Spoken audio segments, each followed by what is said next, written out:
अस्सलाम वालेकुम दोस्तों। आज की जो मेरी वीडियो है उसका वैसे तो टॉपिक है कि रिपब्लिक ऑफ आयरलैंड में जो स्टूडेंट्स आते हैं उनके मसाइल क्या होते हैं और उनके सॉल्यूशंस क्या हैं, इस पे एक जर्नल सी वीडियो है ये। ठीक है, तो इसमें मुख्तलिफ़ चीज़ें मैं बताऊंगा आप लोगों को तफसील से। फिर बाद में आने वाली वीडियोस जो है ना उनको मैं स्प्लिट कर दूंगा, मतलब कि जो टॉपिक स्पेसिफिक टॉपिक होगा उस पे ही बनाऊंगा। सबसे पहली बात यह है कि मैं डबलिन में रहता हूँ। ऑलमोस्ट 15 साल तो हो गए होंगे मुझे। तो इसलिए मेरी इंफॉर्मेशन जो भी है वो ज़ाहिर बात है, मैं वहाँ पे रहता हूँ। मैंने ये ख़ुद भी एज ए स्टूडेंट मैं आया था डबलिन में। तो मुझे, आपको पता है जो बंदा इतना अरसा रहे उसको डीपली हर चीज़ का पता होता है। और वैसे भी आयरलैंड इतना कोई ह्यूज नहीं है, छोटा सा कंट्री है और उसका कैपिटल है डबलिन। ठीक है, तो स्टूडेंट्स के जो मसाइल होते हैं, सबसे पहले तो ये है भाई, आपने अगर आयरलैंड में आना है तो आपने कौन सी यूनिवर्सिटी चूज़ करनी है, ये सबसे पहला सवाल है। देखें, पाँच छः जो डबलिन में यूनिवर्सिटीज़ हैं टॉप की, उन्हीं में आप एडमिशन लें तो आपको लॉन्ग टर्म में फ़ायदा होगा। ठीक है, जैसे कि फॉर एग्ज़ाम्पल यूनिवर्सिटी की बात मैं आपको बताऊं तो DIT है, Dublin institute of technology. DCU है एक university, Dublin college. DCU Dublin city university है। और इसके बाद UCD है, यूनिवर्सिटी कॉलेज डबलिन है। और इसके अलावा एक कॉलेज भी अच्छा है, वो DBS है, जहाँ से मैंने भी कोर्स किए हुए हैं। डबलिन बिजनेस स्कूल उसका नाम है। तो यूनिवर्सिटी जो है ना वो आपने पाँच छः जो टॉप की हैं वही चूज़ करनी है। उसकी वजह यह है कि जब आपने डिग्री आपकी कंप्लीट होगी तो उसके बाद आपको जॉब लेने में आसानी होगी, इसलिए मैं आपको आपसे कह रहा हूँ कि पहली चॉइस आपकी होगी यूनिवर्सिटी। अच्छा, अब दूसरी चॉइस क्या है? दूसरी चॉइस है आपका कोर्स, कौन सा कोर्स आपने लेना है। अच्छा, एक बात मैं आपको बता दूं। देखिए, जो चीज़ आपको अच्छी लगती है वो तो बात सही है, मगर जो डिमांड और सप्लाई का जो मसला होता है उसको भी आपने देखना है। एग्ज़ाम्पल, अब आपको तो शौक़ है एग्ज़ाम्पल आर्ट्स का जो सब्जेक्ट है उसकी, मगर आयरलैंड में आप आना चाह रहे हैं तो अगर आर्ट्स में आप डिग्री लेंगे तो आपको आगे जॉब का मसला होगा, रेजिडेंस का मसला होगा। क्योंकि अल्टीमेट गोल क्या है आप लोगों का? अगर तो सिर्फ आना है, डिग्री लेनी है, वापस चले जाना है तो फिर तो सही है, जो मर्ज़ी आप कोर्स ले लें। मगर अगर आयरलैंड में सेटल होना है तो इसमें तो आपने या तो IT की डिग्री आप लें इधर, या फिर अकाउंटिंग एंड फाइनेंस में डिग्री लें। मेडिकल भी बहुत टॉप पे है, मगर मेडिकल जो है फॉरेन स्टूडेंट के लिए बहुत ही महंगा है, बहुत एक्सपेंसिव है, इसलिए मेडिकल को मैं डिस्कस नहीं करता। ठीक है, आप IT में आएँ या फिर अकाउंटिंग फाइनेंस की डिग्री लें। जैसे ही आपकी बैचलर डिग्री कंप्लीट होगी तो आपको 2 साल का वर्किंग वीज़ा मिलेगा, या सॉरी 1 साल का वर्किंग वीज़ा मिलेगा। तो अब मास्टर्स कंप्लीट करते हैं, अगर डायरेक्ट मास्टर्स में आते हैं तो 2 साल का वर्किंग वीज़ा आपको मिलेगा। तो उन 2 सालों में या बैचलर के बाद 1 साल में आपके पास टाइम होगा कि आप अपने लिए जॉब ढूंढ लें। जो 25 से 30 हज़ार यूरो के दरमियान हो साल की, जो कि मिल जाती है आप लोगों को, जो जो यहाँ पे पड़ा हो ना उसको मिल जाती है, तो फिर सही है, आप उसमें सेटल हो सकते हैं। इसलिए मैं आपको बता रहा हूँ कि सबसे पहली चॉइस आपकी यूनिवर्सिटी टॉप की होगी तो एम्प्लॉयर आपको आसानी से हायर कर लेगा। दूसरा,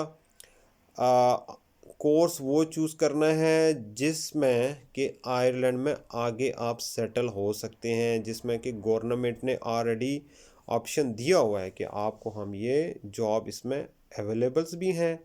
और दूसरा ये है कि आपको वर्क परमिट भी मिल सकता है, रेजिडेंसी भी आके जाके मिल जा सकती है। ठीक है, दो चीज़ें मैंने आपकी कवर कर दी, अब तीसरी चीज़ पे आ जाएं।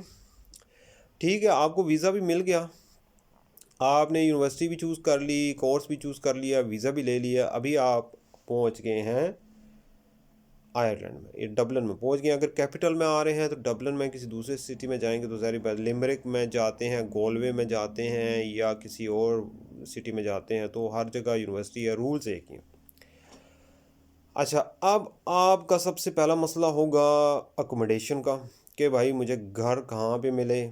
इसमें दो चीज़ें होती हैं, या तो आप सिटी सेंटर में लें, यूनिवर्सिटीज़ ज़्यादातर जो हैं वो सिटी सेंटर के हैं, तो अगर आप सिटी सेंटर में लेंगे तो ज़ाहिर बात है आपको एक्सपेंसिव मिलेगी अकोमोडेशन। मगर उसके साथ साथ आपको ये भी है कि आपको टाइम की बचत होगी। अगर आपने जॉब लेनी है तो जॉब में भी फिर आपको फ़ायदा होगा, और आने जाने का वक्त बचेगा, और आप जो है वो यूनिवर्सिटी में भी इजीली जा सकते हैं। मगर फिर बात वही है कि महंगा पड़ेगा, आपको महंगी पड़ेगी एकोमोडेशन। तो थोड़ा सा दूर आप ले लें तो उसमें आपको सस्ती पड़ जाएगी। अब इसमें आगे एक और सवाल भी है कि आपने अकोमोडेशन शेयर में लेनी है या कि आपने अपना सेपरेट रूम लेना है। तो इसमें भी ये है कि रूम अगर फुल लेंगे तो वो 500-600 यूरो का पड़ेगा आपको। अगर आप शेयरिंग में रहना चाहते हैं किसी दूसरे दोस्त के साथ, दो दोस्त मिलके ले लें तो ये आपको 300 यूरो का पड़ेगा। ठीक है, तो एकोमोडेशन जो है वो सिटी के नज़दीक लेनी है तो उसमें टाइम की बचत है, अगर दूर लेनी है तो वो सस्ती मिलेगी।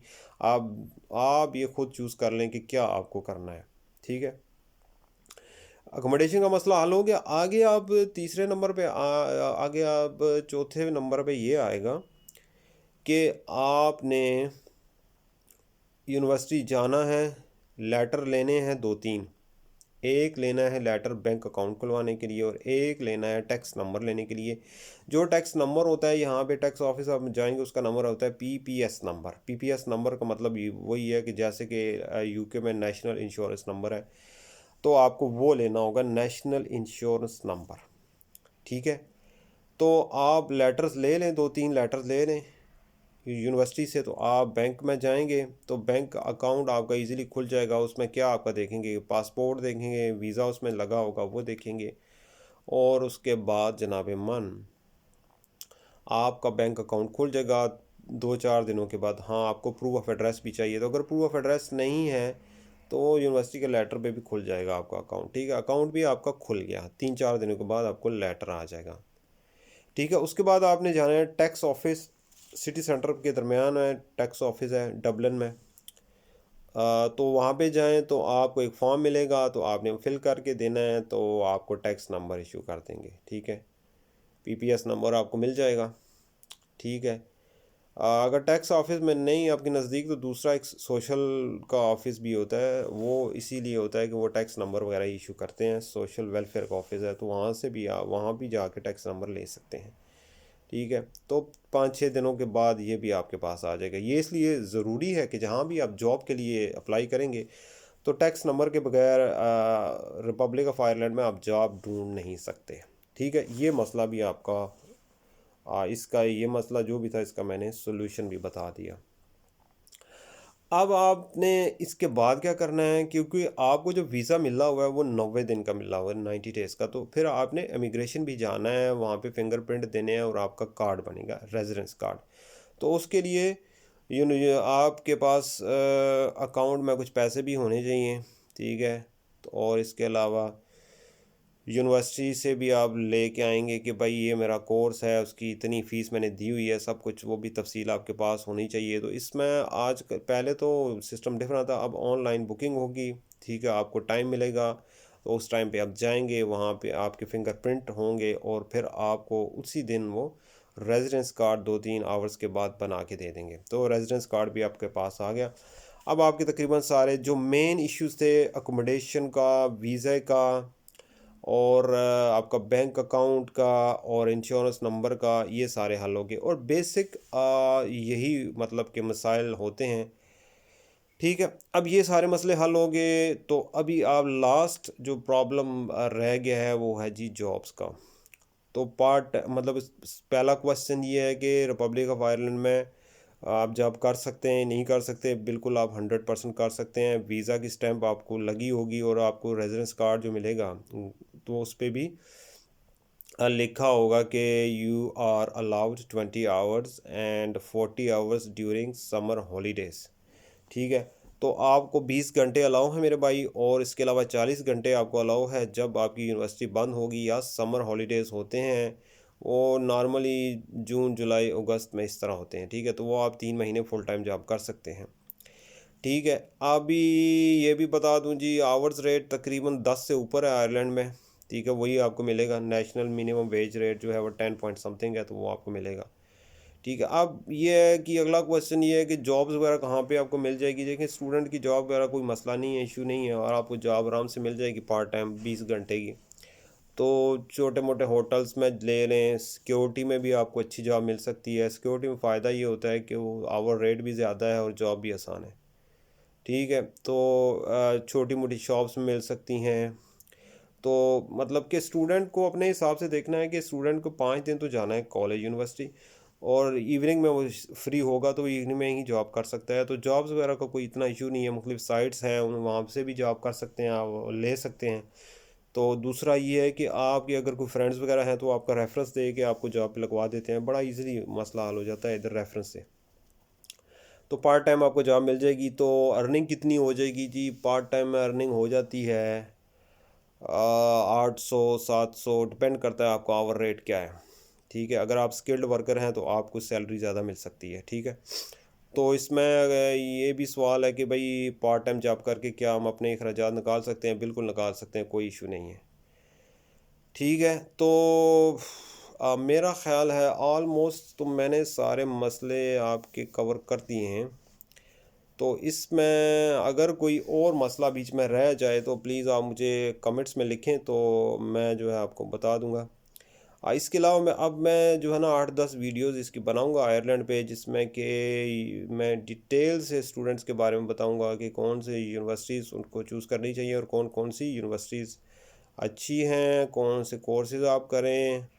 अकोमोडेशन के लिए सेपरेटली कहाँ कहाँ से आप लिंक लगा सकते हैं और घर ढूंढ सकते हैं, या शेयर्ड अकोमोडेशन ढूंढ सकते हैं। फिर यह है कि आपकी डिग्री कंप्लीशन के बाद आपको फ्यूचर में क्या क्या अपॉर्चुनिटीज़ मौजूद हैं। फिर यह है कि अगर यहाँ से वीज़ा लगवा के किसी और कंट्री में, अमेरिका वगैरह वगैरह में जाना है तो अब वीज़ा मुश्किल है आसान है। अगर यूरोपियन कंट्री में जाना है तो उसका क्या प्रोसीजर है। तो बहुत से टॉपिक्स हैं जो मैंने पहले नहीं इस पे मतलब नहीं सोचा। तो अभी मैंने सोचा कि क्योंकि जिस मुल्क में मैं रहा हूँ इतना अरसा और स्टिल मैं अभी रह रहा हूँ, तो क्यों ना पहले उसको कवर करूँ और तफसील से लोगों को वीडियोस बना के बताऊँ कि आयरलैंड में आने से पहले किन किन चीज़ों को आप ख्याल रखें, ताकि आप यहाँ पे आके आपको कोई मसला ना हो। ठीक है मेरे भाई, अभी ये भी वीडियो काफ़ी तफसीलन हो गया, मगर इसमें जो पॉइंट्स मैंने कवर किए हैं ना वो लोग बहुत पूछते हैं। अब एक एक बंदे से तो बातचीत नहीं हो सकती, तो मैंने ये सोचा एक ही वीडियो में जो की टॉपिक हैं उनको कवर कर दूं, और फिर जनाब इस पे सेपरेटली वीडियो भी बना दूंगा। तो इसके बावजूद अगर किसी को कोई मसला समझ नहीं आता, कुछ सवाल में मज़ीद तफसील चाहिए, तो आप मुझसे पूछ सकते हैं। तो अब इजाज़त चाहता हूँ नाजरीन, आप अपनी दुआ मुझे याद रखिएगा। अल्लाह हाफिज़।